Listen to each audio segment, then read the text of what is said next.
বাড়ি থেকে যতবারই আসি আমরা কিছু না কিছু নিয়ে আসি। এবার আমরা যাইনি, আপনাদের দাদাভাই গিয়েছিল, প্রচুর জিনিস নিয়ে এসেছে, তাই আপনাদের সাথে একটু ভিডিওটা শেয়ার করছি। আপনাদের কমেন্টগুলো ভিডিওতে দেখলে মনটা ভরে যায়। ভীষণ সুন্দর সুন্দর প্রত্যেকে কমেন্ট করেন, ভীষণ ভালো লাগে। আমরা তো উড়িষ্যা থাকি, এখান থেকে আমাদের বাড়িতে বেশি দূর নয়, তাই মোটামুটি আমরা অনেকটা জিনিসই নিয়ে আসতে পারি।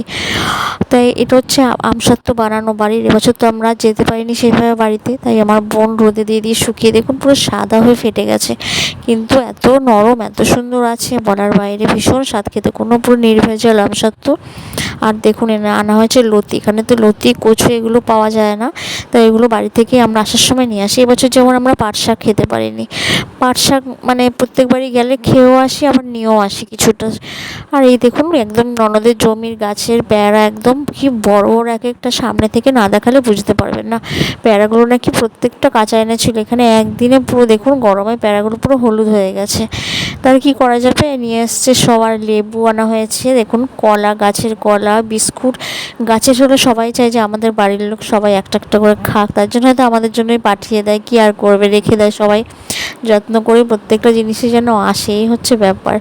আর আমাদেরও ভালো লাগে বাড়ির থেকে কিছু আসার আগে মনে হয় আগে কখন ব্যাগটা খুলবো। আর তার সাথে এসছে হচ্ছে মিষ্টি, জানেন আমার প্রিয় বাপুজি কেক এনেছিলাম, কিন্তু কেকের ভিডিওটা না কীভাবে ডিলিট হয়ে গেছে। আমার যত কেকই খাই বাপুজি কেকটা আমার কাছে ভীষণ প্রিয়। আর এই মিষ্টি আনতে আনতে চাপে একটু লেগে গেছে, কিন্তু মিষ্টি ভীষণ ভালো আছে, পুরো একদম নষ্ট হয়নি, এত দূর থেকে এসেছে তো একটু চাপ লেগেছে তার জন্য, না হলে মিষ্টিটা কিন্তু পুরো ভালো কোনো গন্ধ হয়নি। আর এসেছে কলকাতার রসগোল্লা, চলুন ঝটফট একটা মুখে দিয়ে নিই। টাটা আজকের জন্য।